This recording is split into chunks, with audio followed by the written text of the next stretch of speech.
نحمده ونصلي على رسول الكريم أما بعد فأعوذ بالله من الشيطان الرجيم بسم الله الرحمن الرحیم.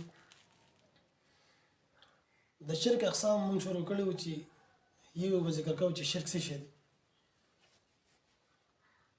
د نه مخکې مونږ ذکر کړي وو چې د الله د نوم نه علاوه د بل چا په نوم باندې قسم خوړل شرک دی.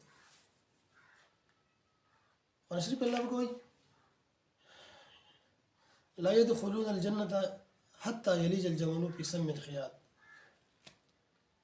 مشرک سړی داس جنت ته نشي ننوتی لکه څنګه چې د ستن په سوري کې اوښ نشي ننوتی. څنګه چې اوښ د ستن په سوري کې نشي ننوتی دغه شانتې قرآن وایي مشرک سړی جنت ته نشي ننوتی. زموږ په معاشره کې ګوره سپینې لوګي کول دا شرک دی د نظر دپاره. که د دې دپاره خلک لوګي کوي د خوشبویۍ دپاره بلکل لوګي کولی شي هېڅ پکې نشته.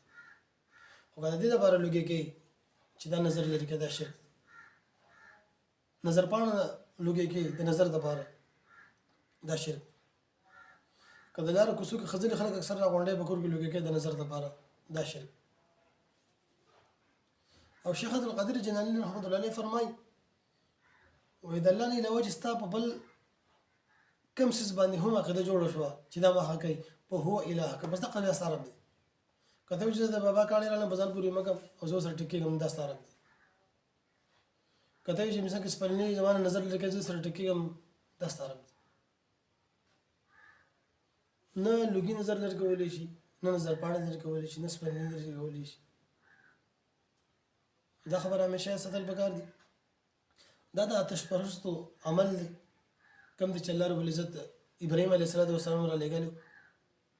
وګوره که هندوان تاسو به لیدلي مې چېرته په ویډیوګانو کې د هغو که خل لیکلي نو هر یو څیز دپاره هغو لوګی کوي ورې بل کړي که څوک ځي لوګي ورته ورشړي او د اور عبادت هم کوي.